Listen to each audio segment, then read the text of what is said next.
सरत्या वर्षाला निरोप देत नवीन वर्षाच्या स्वागतासाठी प्रत्येकजण आपापल्या पद्धतीनं नियोजन करत असतं. नववर्षाच्या स्वागतासाठी हॉटेल्स, मॉल्स सज्ज झाली आहेत. हॉटेल आणि इव्हेंट मॅनेजमेंट कंपन्यांनी नववर्ष स्वागतासाठी वैविध्यपूर्ण कार्यक्रम आयोजित केलेत.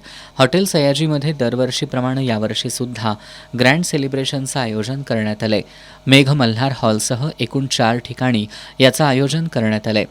अत्याधुनिक ध्वनी यंत्रणा, विद्युत रोषणाईसह मनमुराद आनंद लुटण्याची संपूर्ण व्यवस्था या ठिकाणी करण्यात आली आहे.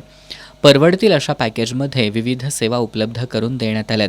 सध्या मोबाईलवरूनच नववर्षाच्या शुभेच्छा दिल्या जात असल्या तरी अजूनही अनेक जण आपल्या प्रियजनांना भेटवस्तू, भेट कार्ड देत नववर्षाच्या शुभेच्छा देतात. या निमित्तानं गिफ्ट शॉपीमध्ये सुद्धा खरेदीसाठी रेलचेल वाढली आहे. कोल्हापूरमध्ये तांबडा पांढऱ्यावर ताव मारणाऱ्यांची संख्या जास्त आहे. नववर्षानिमित्त मांसाहार मेजवान्यांच्या आयोजनावर भर असतो. मांसाहार प्रेमी कोल्हापूरकरांचा यंदा मात्र काही प्रमाणात भ्रमनिरास होणार आहे. उद्या एकादशी आहे तर परवा गुरुवार, त्यामुळे 31st साठी शाकाहारी खाद्यपदार्थांना पसंती दिली जाण्याची शक्यता आहे.